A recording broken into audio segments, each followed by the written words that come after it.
काले धन के बीच बड़ा खुलासा किया है स्विस बैंक ने। महज 14,000 करोड़ रुपए स्विस बैंक में भारतीयों के।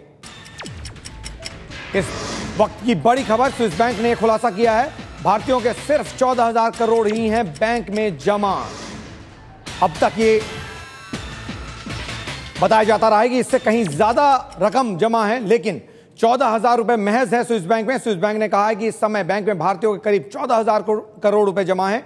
बैंक का दावा है कि भारतीय की रकम 40% तक बढ़ी है।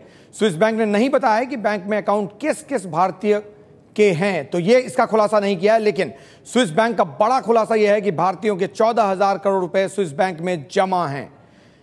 कि पैसे किसके हैं इसका खुलासा नहीं किया गया है, लेकिन 40% का इजाफा हुआ है। स्विस बैंक के मुताबिक उसके बैंक में भारतीयों के 14,000 करोड़ रुपए ही हैं। यह रकम बहुत छोटी लगती है क्योंकि देश में स्विस बैंक में काला धन जमा करने की रकम बहुत ज्यादा बताई जाती रही है। आपको बताते हैं किस नेता ने क्या दावा किया है काले धन को लेकर। बाबा रामदेव का दावा था कि 400 लाख करोड़ रुपए जमा हैं स्विस बैंक के अलग अलग खातों में। इसी तरह लालकृष्ण आडवाणी ने दावा किया था कि 25 लाख करोड़ रुपए जमा हैं स्विस बैंक के अकाउंट्स में।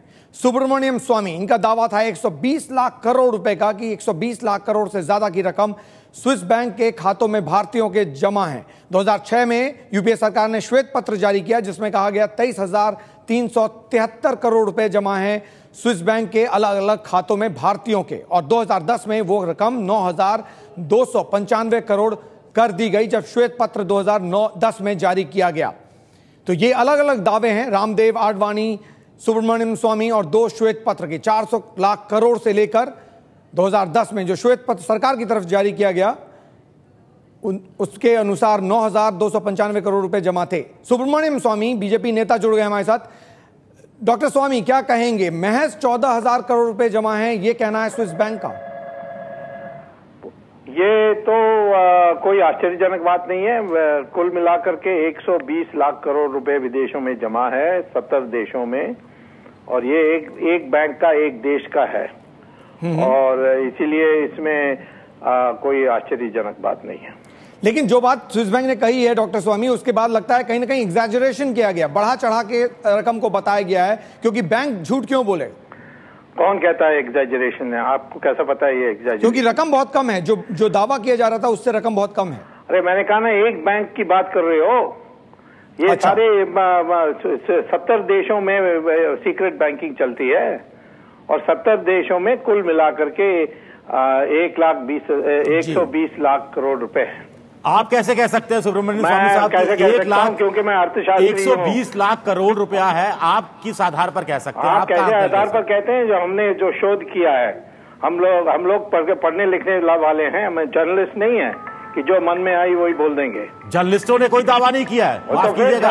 ये सारे दावे आपके हैं। आप कह रहे हैं 120 लाख करोड़, आप ही की पार्टी के आडवाणी जी 400 इससे बड़ा एक दावा कर रहे हैं। सुब्रमण्यम, आपके जो बाबा रामदेव है वो 400 लाख करोड़ की बात कह रहे हैं। तो बीजेपी या बीजेपी से जुड़े नेताओं के अलग अलग दावे हैं। डॉक्टर स्वामी, तो डॉक्टर स्वामी से हमारा संपर्क टूट गया है, लेकिन दावे बहुत ज्यादा किए गए थे, रकम बहुत कम बताई जा रही है। उनका कहना यह है कि अलग अलग देशों ने 70 देशों की बात वो करते रहे। 120 लाख करोड़ रुपए के जो दावा था उनका, वो 70 देशों के बैंकों की बात कर रहे थे वो। लेकिन जो स्विस बैंक ने कहा है वो ये कि स्विस बैंक का बड़ा खुलासा इस वक्त आपको बता रहे हैं। स्विस बैंक के मुताबिक भारतीयों के महज 14,000 करोड़ रुपए ही स्विस बैंक में जमा है, और ये जो रकम है वो 40% बढ़ी है पिछले दिनों में। तो ये बैंक का खुलासा है, जबकि दावे हमने आपको दिखाए अलग अलग दावे, बाबा रामदेव से लेकर श्वेत पत्र तक, जो यूपीए सरकार ने श्वेत पत्र जारी किया था वो तक, कि कैसे रकम कहीं ज्यादा बताई जा रही थी। अभी भी स्विस बैंक ने खातेदारों के नाम नहीं बताए हैं। भारत ने 2011 में हुए डबल टैक्सेशन अवॉर्ड्स एग्रीमेंट के तहत स्विस सरकार से भारतीय खातेदारों के नाम मांगे थे। स्विट्जरलैंड की सरकार का कहना है कि समझौते से पहले जिनके खाते खुल चुके हैं उनके नाम बिना खातेदारों की सहमति से नहीं बताए जा सकते। तो बिना खातेदार की सहमति के लिए हम नाम नहीं बता सकते। भारत और स्विस सरकार के बीच 2011 का एग्रीमेंट है जिसके तहत सरकार ने ये जानकारी मांगी थी।